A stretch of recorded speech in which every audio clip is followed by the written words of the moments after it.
꿈 친구들, 안녕하세요. 이선도 목사입니다. 다 잘 지내고 있죠? 목사님도 잘 지내고 있습니다. 코로나 때문에 여러분들 못 보게 돼서 너무 아쉬운데, 당분간은 우리가 영상으로 예배를 드려야 될 것 같아요. 오늘 영상으로 여러분 설교 듣지만, 귀를 잘 기울여서 여러분 마음속에 말씀 잘 새겼으면 좋겠습니다. 할 수 있겠죠? 자, 그러면 우리 다 같이 말씀을 보도록 하겠습니다. 오늘 우리에게 주신 하나님의 말씀은 성막과 예수님입니다.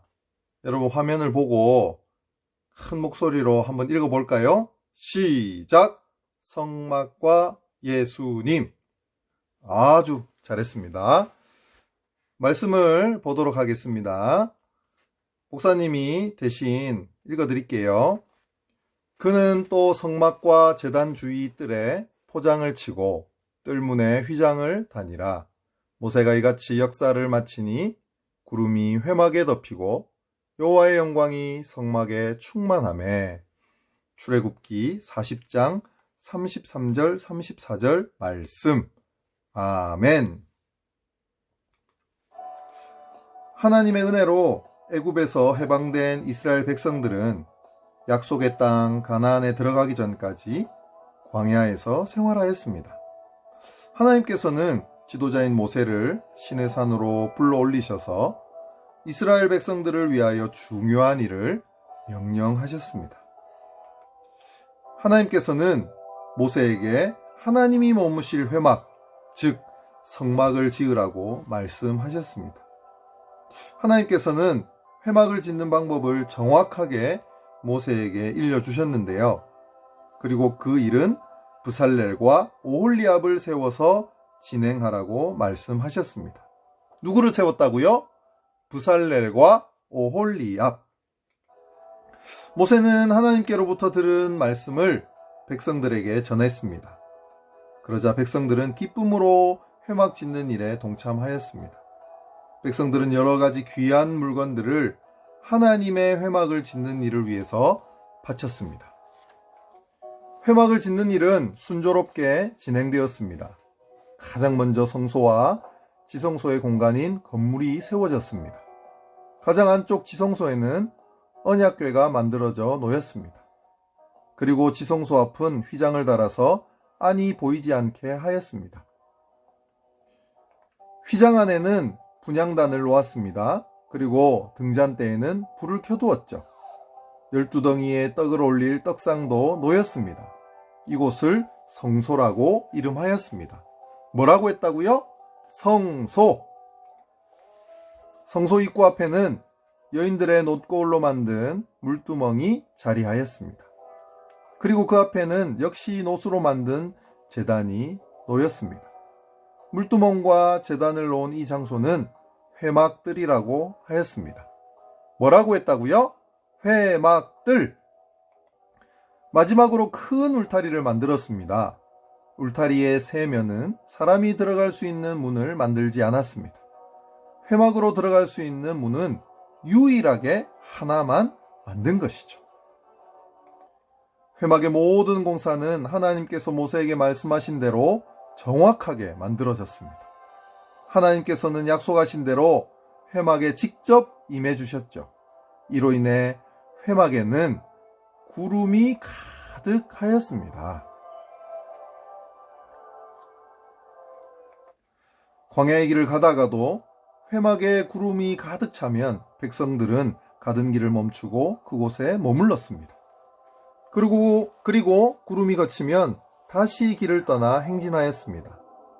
하나님께서는 광야길을 가는 백성들을 위해서 낮에는 구름 기둥을 내셔서 지켜주시고 밤에는 불기둥으로 보살펴 주셨습니다. 이처럼 회막은 이스라엘 지키시는 하나님께서 이스라엘 중에 늘 함께 계심을 보여주는 역할을 했던 것이죠. 광야에 이스라엘 백성에게 주신 회막은 우리와 함께 계시는 하나님이신 예수님을 나타내는 상징입니다. 회막에는 예수님을 통한 구원의 비밀이 숨겨져 있는데요. 하나님께서는 회막 안에 두신 물건들을 통해서도 예수님을 나타내셨습니다. 하나님을 만날 수 있는 회막으로 들어가는 문이 하나밖에 없는 것은 죄인된 우리가 하나님을 만날 수 있는 유일한 문, 예수님을 의미하는 것이죠. 예수님도 이 부분을 정확하게 말씀하셨는데요. 요한복음 14장 6절에 내가 곧 길이요 진리요 생명이니 나로 말미암지 않고는 아버지께로 올 자가 없느니라. 아멘. 성막의 문은 예수님을 통해서만 구원의 길로 나간다는 것을 의미합니다. 회막들에 있는 번제단에서는 죄지은 사람을 대신하여 짐승을 죽여 피를 흘려 그 피를 제단에 뿌리고 짐승을 태워드리는 제사를 진행합니다. 이것은 장차 예수님께서 인간의 모든 죄를 대신 지시고 십자가에서 피 흘려 죽어주심으로 모든 믿는 자들의 죄를 용서해 주실 것을 나타내죠. 물두멍은 제사장들의 손과 발을 정결케 하는 물을 담아놓은 것입니다. 이것은 우리가 생활 속에서 짓는 죄 역시 예수님의 십자가 은총을 의지하여 회개하면 깨끗게 해주실 것을 의미하는 것입니다. 성소 안에 있는 떡상은 생명의 양식이신 예수님을 의미합니다. 그리고 등잔대는 빛이 되시는 예수님을 의미하는 것이죠. 분향단에서 제사장은 매일 아침과 저녁으로 향을 사르고 향불이 꺼지지 않게 하였는데 이는 참된 대제사장 되시는 예수님께서 우리를 위하여 중보하시는 것을 상징합니다. 가장 안쪽에 있는 지성소의 언약궤는 오직 대제사장만이 1년에 한 번 들어가서 하나님을 만날 수 있었습니다. 그때 속죄제물의 피를 가지고 들어가서 언약궤의 덮개 위와 그 앞에 피를 뿌려야 하는 것이죠. 그러면 하나님께서 임하여 주셔서 만나 주시는 것입니다. 이것은 예수님께서 피 흘려 죽어주심으로 이것을 믿는 자는 하나님을 만나게 될 것을 의미하는 것입니다.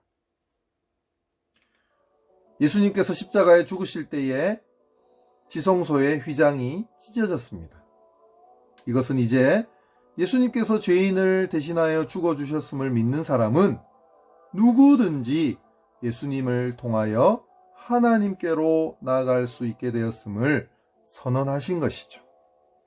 이처럼 회막을 통해서 하나님께서는 장차 우리를 구원하실 예수님을 우리에게 보여주고 계시는 것입니다. 오늘 이 예수님을 믿는 친구들은 누구든지 상관없이 하나님을 만나게 되는 것입니다. 오늘 말씀을 듣는 우리 옛꿈 친구들도 이 사실을 잘 기억해서 오직 예수님을 통해서만 하나님을 만날 수 있다는 사실을 기억하고 그 예수님이 십자가에 죽으신 것이 바로 나를 위한 죽으심임을 기억하고 그 예수님을 언제나 마음속에 모시고 기뻐하고 감사함으로 살아감으로 하나님과 함께 동행하는 우리 옛꿈 어린이교회 친구들 되기를 주님의 이름으로 축복합니다. 기도하겠습니다. 사랑하는 하나님 아버지, 오늘 말씀을 통해 죄 때문에 하나님께 나아갈 수 없었던 우리를 예수님께서 십자가에 죽으심으로 성막 안에 휘장을 찢으셔서 다시 하나님께 나아갈 수 있는 기회를 주심을 너무 감사합니다. 예수님께서 십자가에 죽으신 것은 바로 나를 하나님과 함께하기 위함임을 기억하고 예수님을 마음속에 모셔서 온전히 하나님께 나아갈 수 있는 옛꿈 친구들 되도록 인도해 주세요. 어디서나 예수님을 의지함으로 담대하게 살아갈 수 있는 옛꿈 친구들 되게 해주세요. 특별히 코로나로 인해 어려움 당하지 않도록 하나님께서 지켜주시고 건강한 모습으로 다시 만날 수 있게 인도해 주세요. 예수님의 이름으로 기도합니다. 아멘.